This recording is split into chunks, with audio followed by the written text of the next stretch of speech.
யாருக்குமே பாதுகாப்பு இல்லை. குறிப்பாக பெண்களுக்கு பாதுகாப்பு இல்லை. தினந்தோறும் கொலை, கொள்ளை, கற்பழிப்பு, இதை தவிர எதுவுமே இந்த ஆட்சியில் நடக்கல. இந்த கற்பழிப்பு அங்க ஒண்ணு இங்க ஒண்ணு நடக்கும். இப்ப எப்படா கற்பு அது அடுத்த கட்டத்துக்கு போச்சு. கூட்டு பலாத்காரம், 5 பேர் 10 பேர் சேர்ந்து கற்பழிப்பு தமிழ்நாட்டில்.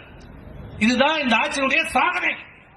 எங்க பார்த்தாலும் கூட்டு பலாத்காரம், பள்ளிக்கு சென்ற மாணவிகள் கூட்டு பலாத்காரம், ஆசிரியர்களால் பாலியல் வன்கொடுமை.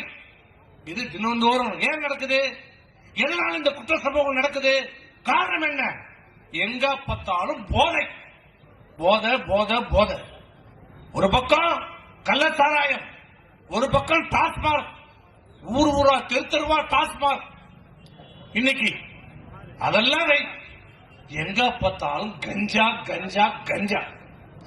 கஞ்சா இல்லாத ஊர் இல்ல, கஞ்சா இல்லாத தெரு இல்ல. கோயில் இல்லாத ஊர் இல்லன்னு, இப்ப கஞ்சா இல்லாத தெருவே கிடையாது. ஆட்சியில கஞ்சா இல்லாத ஊரே இல்ல. கஞ்சா மட்டும் இல்ல, கஞ்சா சாக்லேட். இது நான் விளையாட்டுக்கு ஏதோ நீ கை தட்டுறதுக்காக சொல்ல. இங்க இருக்கிறவங்க எல்லாருக்கும் அவங்க வீட்டுல குடும்பத்துல பிள்ளைகள் இருக்காங்க, பள்ளிக்கு போறாங்க, கல்லூரிக்கு போறாங்க. நீ ரகசியமா கூட்டி கேட்டுப்பார். நான் சாப்பிடணுவான், ஆனா என் ஃப்ரெண்ட் சாப்பிட்டேன்னு சொல்லுவான். கஞ்சா சாக்லேட் எல்லா இடத்துலயும் இன்றைக்கு கிடைக்கிறது.